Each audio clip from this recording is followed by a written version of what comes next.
Maveli സ്റ്റോറുകൾക്ക് പൂട്ടുവീഴുന്നു. Budget പ്രതീക്ഷകളും അസ്ഥാനത്തായതോടെ കടുത്ത നടപടികളിലേക്ക് സപ്ലൈകോ. വിൽപ്പന തീരെ കുറവുള്ള ഔട്ട്ലെറ്റുകൾ അടച്ചുപൂട്ടാനാണ് തീരുമാനം. സർക്കാർ നൽകാനുള്ള പണം പോലും കിട്ടാതായതോടെ സിവിൽ സപ്ലൈസ് കോർപ്പറേഷന്റെ ബോർഡ് യോഗം കൂടിയാണ് വിൽപ്പന കുറവായ മാവേലി സ്റ്റോറുകൾ പൂട്ടാൻ തീരുമാനിച്ചത്. ഇക്കാര്യം ഭക്ഷ്യമന്ത്രിയുടെ ഓഫീസിനെ അറിയിച്ചിട്ടുണ്ട്. സംസ്ഥാന ബഡ്ജറ്റിൽ സപ്ലൈകോയ്ക്ക് 10 കോടി മാത്രമാണ് അനുവദിച്ചത്. അവഗണനയ്ക്കെതിരെ കടുത്ത അതൃപ്തിയുമായി ഭക്ഷ്യമന്ത്രി GR അനിൽ രംഗത്തെത്തിയിരുന്നു. ബഡ്ജറ്റിൽ കുടിശ്ശിക തീർക്കാൻ സഹായം ഇല്ലാത്തതും മന്ത്രിയെ ചൊടിപ്പിച്ചു. സപ്ലൈകോയ്ക്ക് പണം അനുവദിക്കാത്തതിൽ നേരത്തെ മന്ത്രിസഭാ യോഗത്തിലും GR അനിൽ പരാതി പറഞ്ഞിരുന്നു. ഓരോ മാവേലി സ്റ്റോറിന്റെയും കണക്കെടുക്കുകയാണ്.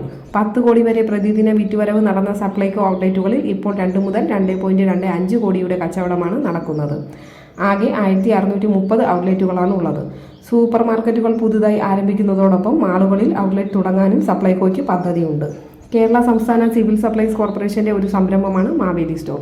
സർക്കാരിന്റെ കീഴിൽ പ്രവർത്തിക്കുന്ന ഒരു നൂതന വിപണന കേന്ദ്രമാണ് ഇത്. സർക്കാർ നിശ്ചയിച്ചിട്ടുള്ള പ്രത്യേക സഹായധന നിരക്കിൽ ആവശ്യക്കാരന് ഇവിടെ നിന്ന് അവശ്യ സാധനങ്ങൾ കിട്ടുന്നു. മാവേലി സ്റ്റോറുകളും മൊബൈൽ മാവേലി സ്റ്റോറുകളും ഇപ്പോൾ കേരളത്തിൽ എല്ലാ പഞ്ചായത്തുകളിലും പ്രവർത്തിച്ചു വരുന്നു. ഗുണമേന്മയുള്ള ഉൽപ്പന്നങ്ങൾ ശരാശരി നിരക്കിൽ ആവശ്യക്കാരന് ലഭ്യമാകുന്നു എന്നുള്ളതാണ് മാവേലി സ്റ്റോറുകൾ നൽകുന്ന ആനുകൂല്യം.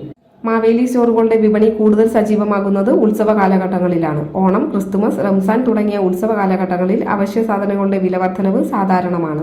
ഈ അവസരങ്ങളിൽ മാവേലി സ്റ്റോറുകളിൽ സാധാരണ മറ്റ് കച്ചവട സ്ഥാപനങ്ങളിൽ നിന്ന് വ്യത്യസ്തമായി പരമാവധി മിതമായ നിരക്കിൽ അവശ്യ സാധനങ്ങൾ ആവശ്യക്കാരന് നൽകാൻ വേണ്ടി ശ്രദ്ധിച്ചു പോന്നിരുന്നു.